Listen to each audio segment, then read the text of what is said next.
Mother's Day,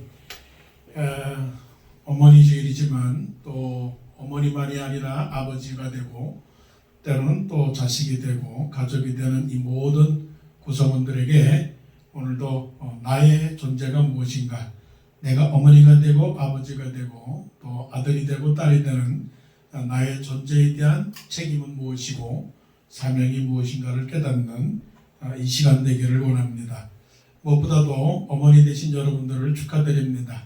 그동안도 어머니로서 감당해야 될 많은 수고와 그런 책임들, 그걸 때문에 때때로는 기뻐했고 때때로는 힘들었지만 그러나 그 모든 것들은 하나님께서 기뻐하시고 여러분들의 수고와 노력과 헌신과 그리고 사랑에 대한 모든 수고가 하나님께서 다 갚아주실 줄로 믿습니다.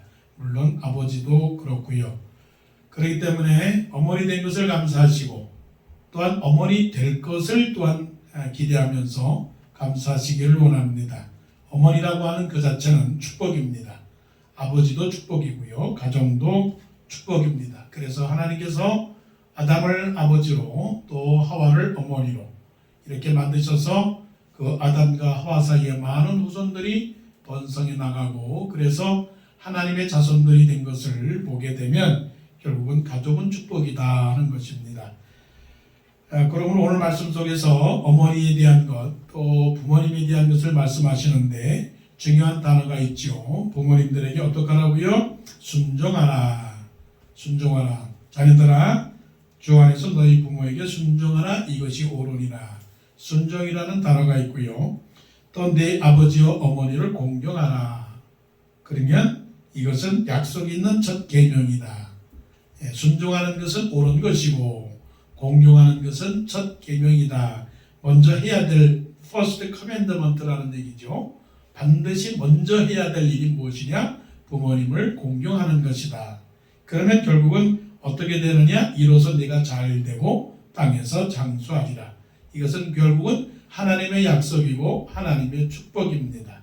사람이 태어나서 무엇을 먼저 해야 되느냐 하는 것을 성경은 분명하게 말씀하고 있죠. 그것은 무엇입니까? 공부를 먼저 해야 된다고요?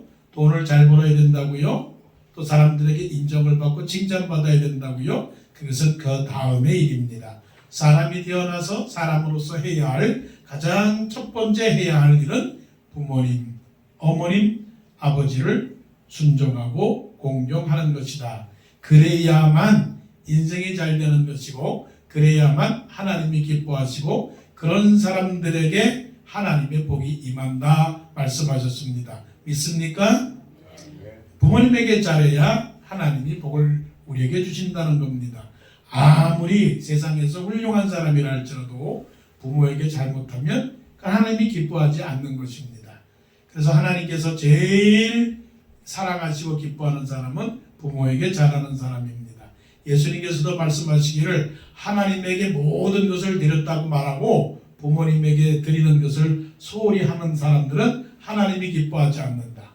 그러니까 교회에다가 충성을 하면서 가정에서는 충실하지 않는 그런 자식들은 하나님이 기뻐하지 않는다라고 하는 것입니다. 아무쪼록 여기 참석하신 모든 어머니 되신 분들과 어머니 되실 분들과 자식들과 또한 자녀들은 부모를 주 안에서 순종하고 공경함으로 인하여 하나님의 놀라운 축복을 받는, 그래서 장로님 기도하신 것처럼 들어가도 복을 받고 나와도 복을 받고 우리의 모든 삶이 하나님의 축복으로 충만한 그런 삶이 되기를 원합니다. 순종하고 공경하고 옳고 또한 첫 계명이라는 것은 결국은 무엇일까? 먼저는 그 부모님, 어머님의 사랑을 기억하는 것입니다. 사랑을 기억하자. 사랑을 기억하지 않는 것은 결국은 부모님을 순종하거나 공경하지 않는 것입니다. 이 세상에 가장 귀한 것이 무엇일까요? 이 세상에서 가장 귀한 것은 사랑입니다. 사랑은 돈으로도 살 수가 없는 것이고요. 또 사랑이라고 하는 건 배워서도 할 수 있는 거지만 배워서 되는 것이 아니라 사랑이라고 하는 것은 깨달아서 하는 것이죠. 사랑의 첫 번째 줄기가 어디 있느냐? 사랑은 어디에서 나오는 것이냐? 사랑은 하나님에게서 나오는 것입니다. 그런데 하나님은 그 하나님이 주신 사랑을, 하나님이 갖고 계신 그 사랑을 사람에게 주셨는데 제일 먼저 누구에게 먼저 주었느냐? 부모님에게 먼저 주었습니다. 그래서 이런 말이 있지요. 하나님은 이 세상 모든 곳에 계실 수 없었기에 그 하나님은 하나님의 사랑을 어머니의 마음속에다가 사랑을 두셨다라고 하는 그런 말씀이 있습니다. 여러분들이 부모님을 생각할 때 부모님의 특성이 무엇일까? 우리 부모님은 어떤 분일까라고 생각할 때 제일 먼저 모든 사람들이 말하고 있는 것은 사랑입니다. 사랑이 없는 부모는 부모가 아니지요. 부모가 된다라고 하는 것은 사랑입니다. 어머니가 된다라고 하는 것은 사랑입니다. 물론 아버지의 사랑이 크냐 어머니의 사랑이 크냐라고 말하기에는 참 어리석은 질문이지만 그래도 오늘은 어머니 날이니까 어버이주의니까 아버지의 사랑이 큽니까? 어머니의 사랑이 큽니까? 말하면 어머니의 사랑이 큽니다. 아버지는 자식을 회초리로 때립니다. 마구 때립니다. 그렇지만 어머니는 그 때리는 아버지를 말려요. 왜 말릴까요? 내가 아프니까. 그 아픈 정도가 다른 거죠. 아이가 자다가 막 울면서 막 깨서 울게 되면 아버지는 잠을 잡니다. 그런데 어머니는 깨어 있는 거예요. 그 비결이 무엇일까 생각을 해봤더니 어머니가 자식을 뱃속에 몸속에 10달 동안 갖고 있었기 때문에 갖는 그 사랑이죠. 그 사랑은 어떤 사랑입니까? 그 사랑은 내 사랑이에요. 내 사랑. 남의 사랑이 아니라 내 사랑, 내 몸과 같고 내 피와 같고 내 살과 같고 나의 모든 머리끝부터 발끝까지 내 이 아들과 딸들은 다 누구의 것입니까? 내 것이다라고 하는 거죠. 그러니까 물론 아버지를 빼는 건 아니지만 어머니는 어떻게 생각하느냐 하면 어머니는 자식이 아프면 내가 아픈 것이고 자식이 배고프면 내가 배고픈 것이다라고 하는 그것 때문에 자식을 어떻게 사랑하느냐? 책임을 지고 사랑하는 거예요. 책임지는 사랑이요. 그 책임지는 사랑은 어떤 사랑입니까? 죽기까지 사랑하는 겁니다. 그래서 자식이 아프면 오히려 내가 아프면 되지 왜 네가 아프냐? 내가 대신 아프면 좋겠다라고 말하는 분들이 바로 누구느냐면 어머니라고 하는 거죠. 자, 이 어머니의 사랑은 곧 누구의 사랑이냐면 하나님 아버지의 사랑입니다. 하나님이 우리를 얼마나 사랑하시느냐? 그 사랑의 이유가 무엇이냐? 하나님께서 흙으로 우리를 만드셨기 때문에 그렇다는 거죠. 창조하셨기 때문에 그런 겁니다. 그러면서 말씀하시기를 내가 너를 지명하여 불렀나니 너는 내 것이다라고 하는 하나님의 소유다라고 하는 거죠. 하나님의 사랑이 그렇게 큰 이유는 하나님이 우리의 것이고 또한 그처럼 어머니가 우리를 사랑하시는 그 사랑은 우리가 어머니의 것이기 때문에 그렇다는 겁니다. 자, 어머니의 모습은 어떤 모습입니까? 사랑하는 모습입니다. 첫째도 사랑이요, 둘째도 사랑이요. 어머니가 잘생기든, 어머니가 건강하시든, 어머니가 높은 위치에 있든, 어머니가 아무것도 없는 연약한 그런 어머니라 할지라도 어머니를 떠올릴 때마다 우리 마음속에 생각나시는 것은 사랑이다. 그래서 우리가 어리들 적에 부르는 노래가 있잖아요. 높고 높은 하늘이라 말들 하지만 나는 높은 게 또 하나 있지. 낳으시고 기르시는 어머니의 그 사랑. 어머니의 사랑을 어떻게 여러분 표현할 수가 있겠어요? 그러니까 자식으로서 해야 할 일은 뭐냐면 항상 어머니의 그 베풀어 주신 사랑을 기억하는 것이죠. 아무것도 아닌 것 같지만 그 베풀어 주는 사랑에 대해서는 그만큼 희생과 헌신이 따르게 되는 그런 것이죠. 저희 부모님은 그렇게 여유롭지는 않았습니다. 부자도 아니었어요. 또 어려운 시절에는 또 전세도 살았고 남의 집에서도 살았고 또 저 백령도에서 나와서는 정말 작은 집에서 저 산 동네에서도 살았거든요. 그런데 분명한 건 그래요. 제가 중학교 다닐 때에, 고등학교 다닐 때에 부모님께 등록금 주세요. 납부금 주세요. 그러면 한 번도 없다라고 말하지 않았어요. 모든 사람은 그럴 거예요. 에이, 뭐 여유가 있었으니까 그렇겠지. 뭐 여유가 있었으니까 그랬겠지.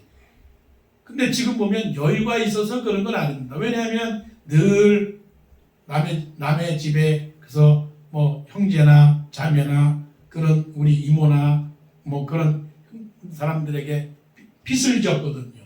현찰로 빚을 졌거든요. 그럼 현찰로 빚을, 은행 빚은 못 지니까 사람들에게 빚을 지면서 살았으니까 분명히 여유는 없는 거예요. 뭐 우리는 부어주고 빌려주며 잘 자는 복이 있다고 말하지만 우리는 남에게 빌려주는 형편이 아니라 부어주는, 빌려주는 게 아니라 빌려오는 형편이었기 때문에 넉넉지 않았지만 그래도 학교 공부를 하겠다고 등록금 달라, 뭐 때로는 참고 수업이, 때로는 또 뭐 과외 수업이 이거 달라고 우리가 요구하면 한 번도 거절을 당해본 적이 없어요.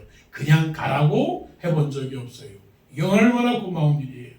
그 중에는 부모님들에게 요청을 했을 때는 안 된다, 오늘 말고 다음에 가져가라, 다음에 가져라고 하는 그런 경우가 얼마나 많겠어요. 그런데도 불구하고 부모님은 없지만 그래도 자식을 위해서, 그래도 자식의 기 안 죽으라고 그렇게 모든 것을 따박따박 그렇게 주신 그 어머니를 생각해 볼 때는 지금도 미안하고 죄송하지요. 그렇지 않습니까? 그것뿐이겠어요. 여러분, 그것뿐이겠느냐고요. 옛말에 이런 말 있지 않습니까? 어두육미라고. 어두가 뭡니까? 생선머리, 생선의 머리. 육미가 뭡니까? 소고기의 꼬리. 여러분, 소의 꼬리가 맛있습니까? 소의 갈비뼈가 맛있습니까? 생선의 이 등이 맛있습니까? 아니면은 생선의 머리뼈가 맛있습니까? 물론 기호에 따라서, 취향에 따라서 생선의 뭐 머리가 맛있다고 하는 사람도 있겠고, 또 취향에 따라서 소의 꼬리뼈가 맛있다고 말하겠지만, 이 어두육미라고 하는 말은 잘못된 말입니다. 사람들이 말하기를 생선은 머리가 맛있고 소고기는 꼬리가 맛있다라고 말하면서 오히려 그거를 잘못 이해하는 사람이, 그게 왜 그런 거냐? 옛날에 힘들고 어려울 때 생선 한 마리가 있으면 그 생선 한 마리를 어떻게 합니까? 자식들에게 주는 겁니다. 몸통은 생선은 자식들에게 줄 겁니다. 그러면서 어머니는 머리만 드시는 거예요. 부모님들은 머리만 드시는 거예요. 그러면서 말하기를, 자식들이 물어봅니다. 왜 몸통을 안 드세요? 왜 생선의 이 귀한 몸통을 안 드세요? 그러면 부모님들이 말합니다. 생선은 머리가 맛있는 거야. 그래서 맛있는 생선 머리를 먹는 것이지. 그러니까 자식들은 그거를 그런 줄 알고, 그렇구나, 생선은 머리가 맛있구나. 또 말합니다. 아니, 어머니 고기를 왜 꼬리만 드세요? 그랬더니 어머니들이 말합니다. 고기는 꼬리가 맛있는 거야. 갈비는 맛없는 거야. 그래서 나는 맛있는 꼬리를 먹는 거야. 너희들은 맛없는 갈비만 먹어라. 이래서 어두육미가 생긴 거거든요. 여러분, 혹시라도 잘못 이해해서 어머니가 그러시구나. 어머니 뭐가 맛있었어요? 나는 짜장면이 맛있지. 그래요? 짜장면 맛이 없는데요? 갈비가 맛있는데요? 어머니 갈비 드세요. 아니야, 난 짜장면이 맛있어. 어리석은 자식들은 진짜 어머니가 짜장면을 좋아하는구나, 갈비는 안 드시는구나, 이제는 갈비 사드리지 말아야지, 그러는 자식들은 없겠죠? 부모님들은 이렇게 사랑이 많으신 거라고요. 하나님의 사랑이 결국 누구를 통해서 우리에게 그 사랑을 주셨느냐 하면 어머니를 통해서 주시는 거예요. 자기 아들을 아끼지 아니하시고 우리에게 모든 것을 주시니가 어찌 그 아들과 함께 이 모든 것을 우리에게 은사로 주시지 않겠느냐라고 하시는 그 말씀이 결국은 우리의 부모님과 어머니를 통해서 우리에게 베풀어 주시는 사랑. 태어났을 때부터 지금까지 얼마나 많은 희생과 애정으로 우리를 길러주시고 우리를 키워주신가를 생각해 볼 때는 얼마나 감사한지 모릅니다. 어머니 얘기 또 하나 할까요? 우리 어머니는 사람을 만나는 것을 굉장히 수줍어하는 사람입니다. 우리 말로 말하면 숙기가 없다는 거죠. 영어로 말하면 너무 shy했어요. shy. 그러니까 사람을 직접적으로 얼굴을 볼 수가 없었어요. 특이하시죠. 그러니까 대중 앞에 서지도 못하고 대표기도도 하지도 못했단 말이에요. 그러니까 사람을 정면으로 보지 못해요. 왜? 부끄러워서. 그래서 항상 머리를 숙여요. 그래서 머리를 숙이면서 말을 한답니다. 그걸 순진한 건지 착한 건지 모자란 건지 잘 모르겠어요. 그러나 자식이 볼 때는 착하신 분이에요. 자, 그런데 제가 중학교 졸업식이 왔어요. 그러니까 중학교 졸업 때가 왔는데 이건 누가 와야 되잖아요. 근데 한 번도 사람 앞에서 나간 분이 아니거든요. 초등학교 때에도 제가 학예 발표회 때 어머니 제가 노래를 잘해서 학예 발표회 때 독창을 합니다. 올해도 과꽃이 피었습니다. 어머니 과꽃을 노래합니다. 과꽃. 한번 와서 구경하세요. 오셨겠어요? 안 오셨겠어요? 안 왔어요. 안 왔어요. 그러더니 어머니 왜 안 오셨어요? 나 못 간다. 그런데 아들이 노래하는 걸 듣긴 들었어요. 아니 너 노래하는 거 들었다. 어떻게 들었냐? 저 먼 발치에서 그 강당에 먼 발치에서 귀를 기울여서 들었는데 잘하더라. 이런 분이거든요. 그러니까 초등학교 때에도 학예 발표회 때 어머니가 안 왔는데 중학교 때 졸업식 참석하겠어요? 졸업식에 누구를 봐야 됩니까? 선생님을 봐야죠. 그 다른 친구들의 부모를 봐야 되니까 그 사람들 앞에 나설 수 있겠어요? 그럴 수 없죠. 하지만 한복 지금도 알아요. 까만 한복에 동그란 땡땡이 옷 그거에다가 입고서는 졸업식에 오셨죠. 그리고서는 나보고 말하기를 우리 사진관에 가서 사진을 찍자. 그래서 사진관에 가서 사진을 찍었습니다. 대단한 일이에요. 그러니까 예수 그리스도께서 우리를 위하여 그는 십자가의 부끄러움을 개의치 아니하시고 그 오래 참으사 그 모든 사람들의 기쁨을 위하여 그것을 견뎌냈다라고 말씀하시는 그것을 깨달을 때 저의 부모뿐만이 아니라 우리들의 모든 부모님들, 지금의 부모님들, 앞으로 된 여러분들이 부모 되는 그 순간 속에서 자식들을 위해서 얼마나 자기를 참으시고 희생했는가를 생각할 때 여러분 그 사랑 기억하십니까? 그 사랑을 기억하는 사람만이 결국은 올바른 자녀들이고 그게 순종하는 자녀들이고 그게 바로 공경하는 자녀들이다. 부모님의 사랑을 기억하시죠? 지금도 기억하시죠? 날마다 기억하시죠? 살아계셔도 기억하시죠? 돌아가셨어도 기억하시죠? 그 사랑을 날마다 생각하는 사람, 바로 그런 사람이 하나님의 귀한 자녀들인 줄로 믿습니다. 자, 그 사랑을 기억할 뿐만이 아니고 또한 그 하나님 앞에 올바른 그 부모님 앞에 자녀들은 가르침에 순종하는 자녀들입니다. 가르침에 순종. 사랑을 기억하고 부모의 가르침을 순종하는 겁니다. 부모님이 뭐라고 말하겠어요? 나쁜 길로 가라고 말하겠어요? 착한 길로 가라고 말씀하시겠어요? 사람을 미워하라고 하겠어요? 사람을 사랑하라고 그러겠어요?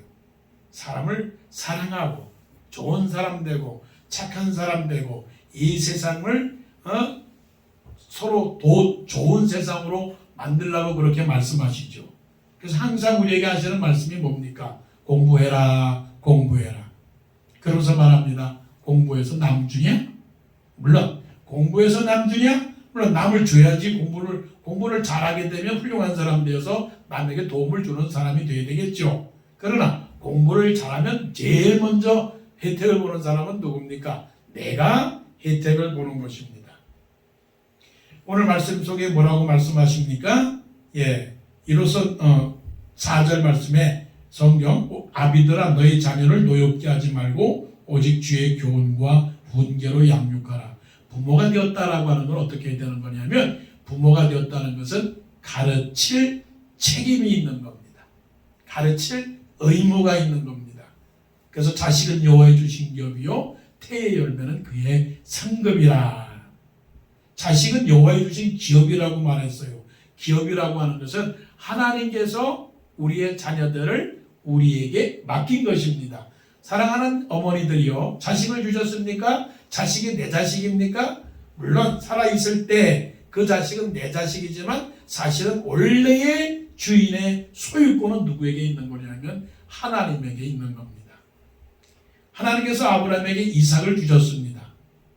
그럼 하나님께서 아브라함에게 이삭을 주시고 나서 또 말씀하십니다. 아브라함아, 이삭을 너에게 주었지만 다시 그 이삭을 나에게 바쳐라.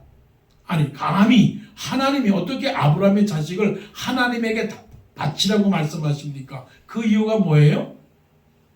아브라함도 물론 하나님의 자녀이지만 아브라함에게 자녀 이삭을 주신 분은 누굽니까? 하나님이기 때문에 그런 겁니다. 자식이 내 자식입니까? 아닙니다. 자식은 하나님의 자식입니다. 하나님의 자식이기 때문에 하나님께서 우리에게 그 아들을 어떻게 해요? 맡긴 겁니다. 위탁하신 겁니다. 하나님의 사람에게 하나님의 사람을 위탁했다면 하나님의 사람 된 부모는, 하나님의 사람 된 어머니는 그 자식을 어떻게 가르치는 거예요? 하나님의 말씀으로 가르쳐야 되는 거예요.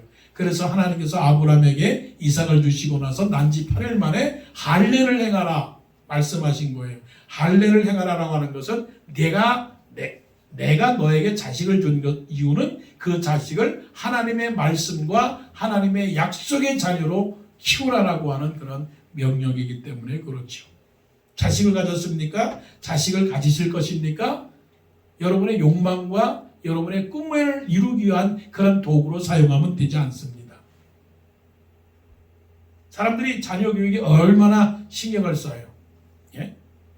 너는 변호사가 되라. 너는 의사가 되라. 너는 박사가 되라. 너는 부자가 되라. 우리는 부모님들이 자녀들에게 요구를 합니다. 그 요구가 나의 요구입니까? 하나님께서 원하시는 하나님의 요구입니까? 여러분, 자식들에게 기대하고 바라는 그 모든 것들이 나의 요구가 아니라 하나님의 요구가 되기를 원합니다. 그래서 말씀을 가르칠 때 뭐라고 가르칩니까? 주의 교훈과 훈계로 양육하라. 주의 교훈은 결국 당근이고 훈계라고 하는 건 채찍이죠. 그러니까 자녀들에게 잘한다, 오냐 잘한다, 참 잘한다. 물론 그래야 되겠죠. 칭찬도 필요하겠죠. 격려도 필요하겠죠. 그런데 때로는 뭐가 필요합니까? 훈계도 필요하고 징계도 필요하고 채찍도 필요한 겁니다. 그래서 부모가 자녀들에게 채찍을 하지 못하면, 초달을 하지 못하면 결국은 그 자녀들이 올바로 자랄 수가 없는 거예요. 아버지의 사랑이 있지 않는 겁니다. 그러니까 부모가 된 입장에서 볼 때는 자녀들을 어떻게 해요? 혹독하게 키워야 되는 거예요. 잔인하게 키워야 되는 거예요. 올바르게 키워야 되는 거예요. 그래서 그것을 알고 있는 유대인들은 구약에서 신명기에서 뭐라고 가르칩니까?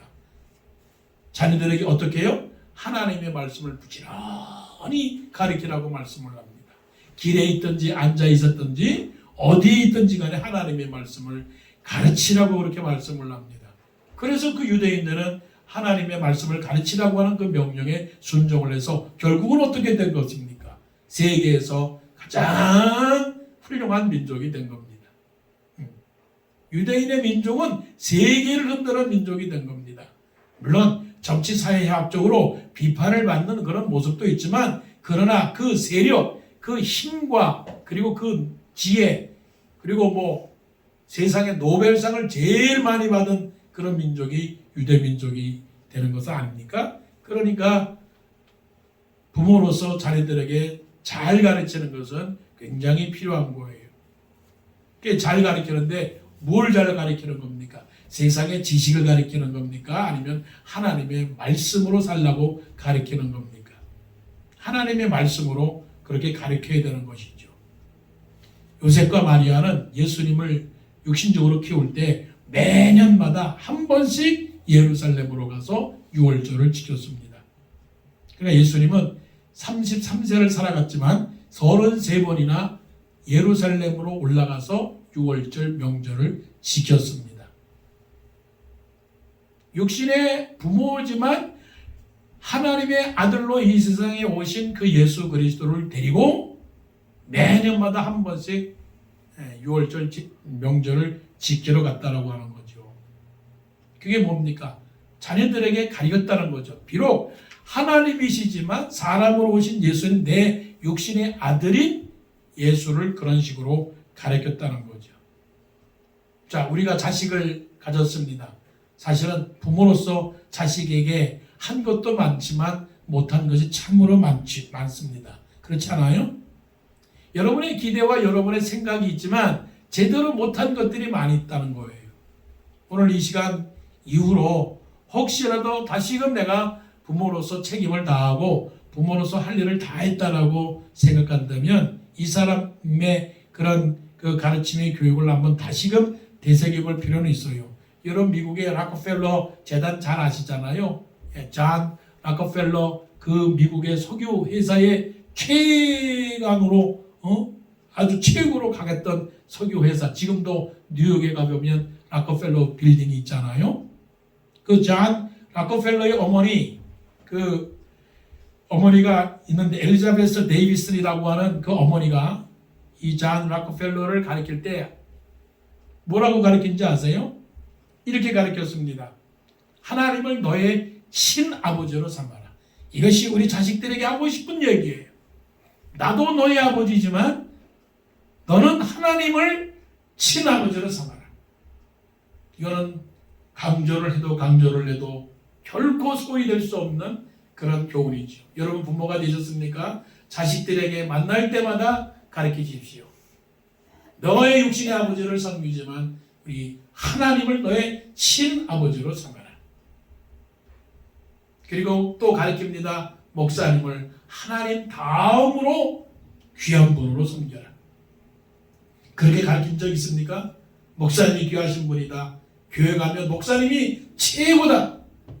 목사님을 하나님 다음으로 섬기라고 그렇게 가르쳐 본 적이 있습니까?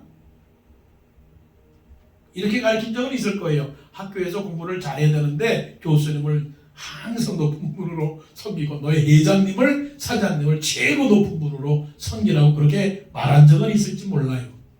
아마 이런 말을 하게 되면 아유 요즘 세상에 누가 목사님을 그 하나님 다음으로 섬기는 그런 바보가 어디 있습니까? 하지만 우리는 하나님의 사람들이고 하나님의 언약 백성들이기 때문에 하나님의 말씀을 대언하는 목사를 하나님 다음으로 섬기는 그런 신령한 삶의 기준이 필요한 거예요. 그리고 또 뭐라고 가르친지 아십니까? 오른쪽 주머니에는 11조를 항상 11조 주머니를 차라. 요즘 세상에 11조 내는 사람이 없어요. 한국은 그렇지만 미국에는 11조를 정말 생각하는 사람이 없어요. 왜 그런가 했더니 또 이해가 가요. 전체적인 샐러리 중에 거기에 30%는 세금을 내야 되는데 그러면 세금을 내고 또 11조를 내게 되면 아니 50%를 가지고 어떻게 생활한단 말입니까? 11조는 말도 안 되는 겁니다.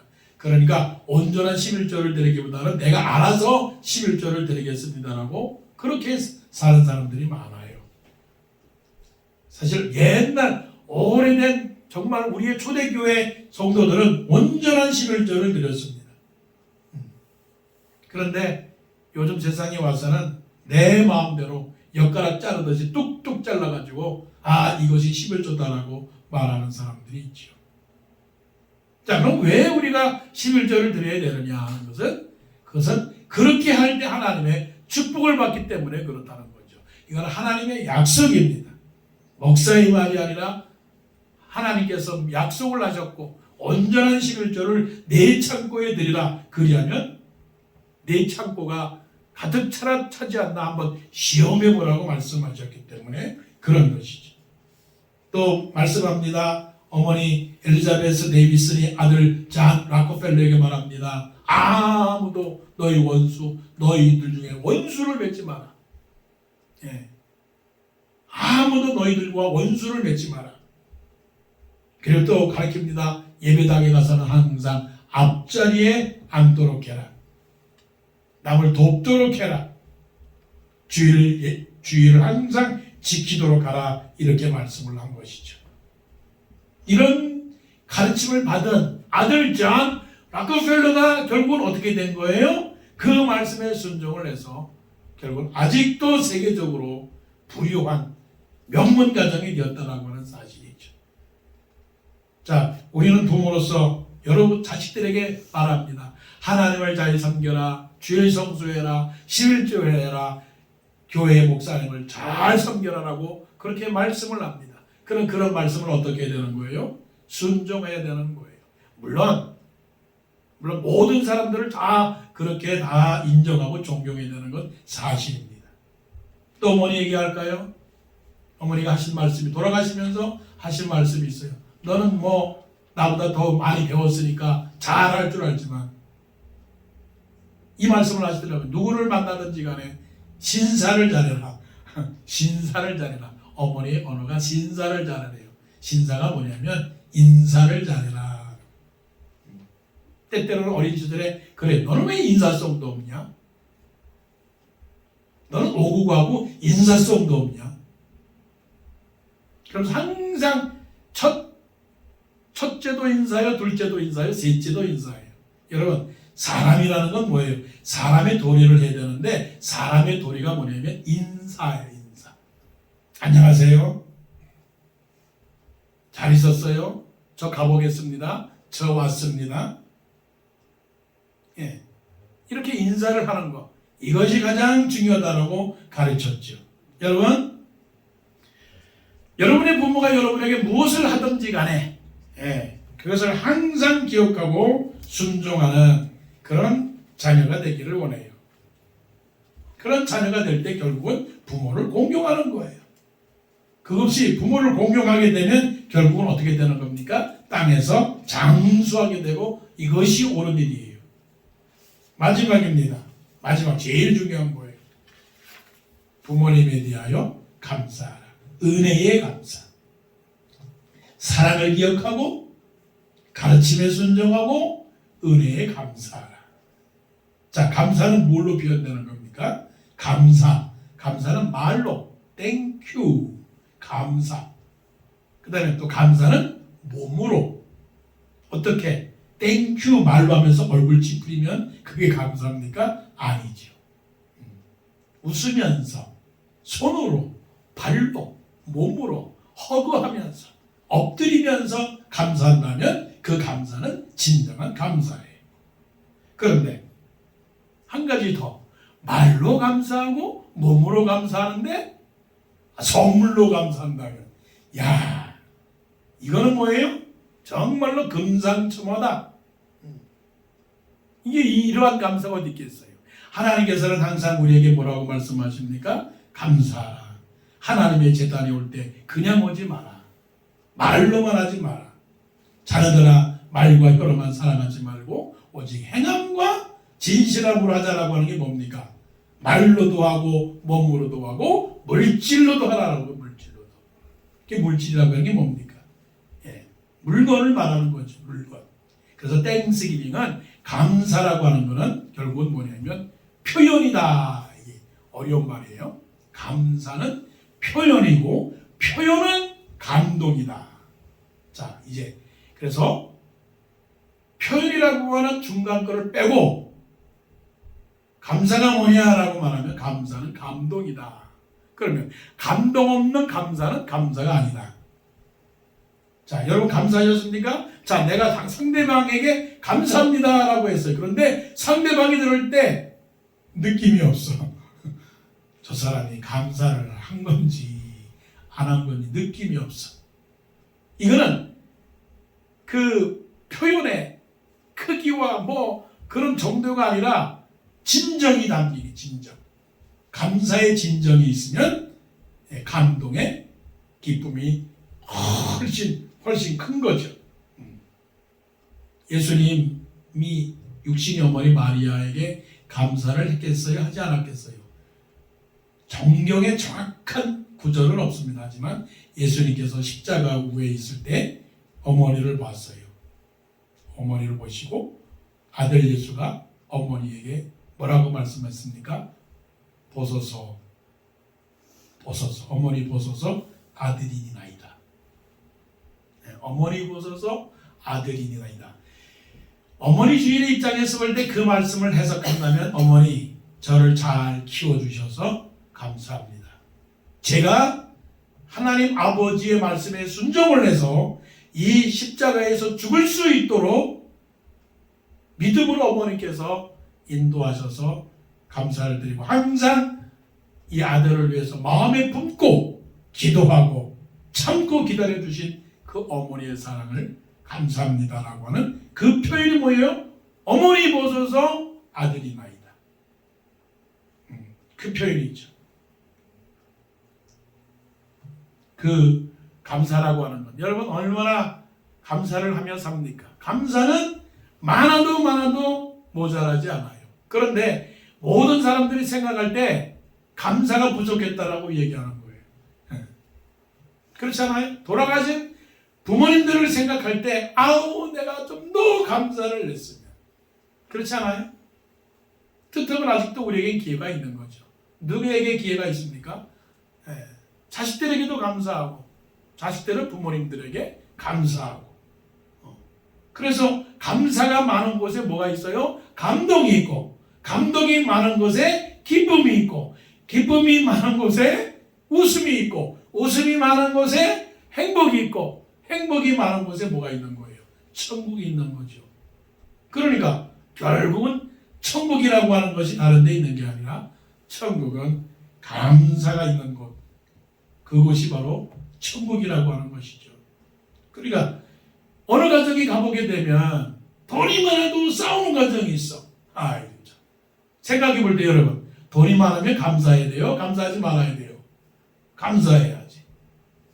자, 그런데 어느 가정에 보면 뭔가 풍성하지 않은데도 감사한 가정이 있다. 행복한 가정이 있단 말이에요. 그래. 돈이 없으면 행복해요? 행복하지 않아요? 감사해야 돼요? 안 해야 돼요? 감사하지 말아야지. 그러니까 이해가 안 되는 거예요. 아니 많으면 감사해야 되고 없으면 불평해야 되는데 이게 바뀐 거야. 많으면도 불구하고 감사하지 않아서 싸우고 없는데 불평해야 되는데 없는 데는 불평하는 게 아니라 오히려 감사해. 그러니까 없는 집에서는 더 행복하고 많은 집에서는 싸워. 이것을 하나님이 아셨기 때문에 뭐라고 말했어요?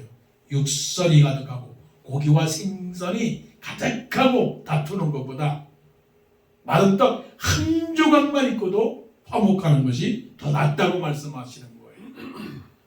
일단 자녀들은 부모님들에게 저에게 뭐를 해줬어요? 저에게 뭐를 해줬어요? 저에게 뭐 유산을 주셨어요? 저에게 공부를 해줬어요?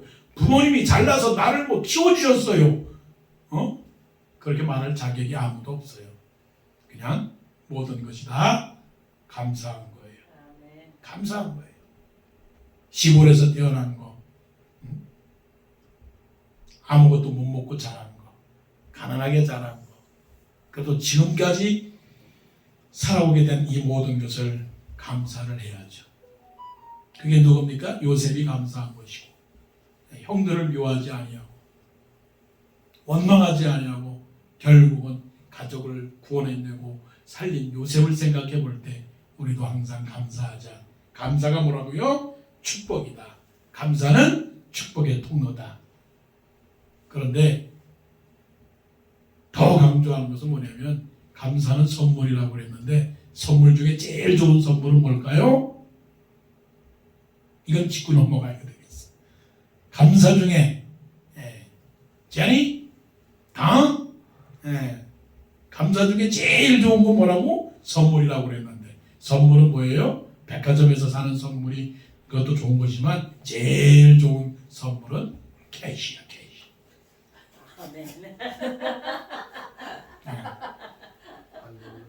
이거는 목사님만이 할 수 있는 말이야.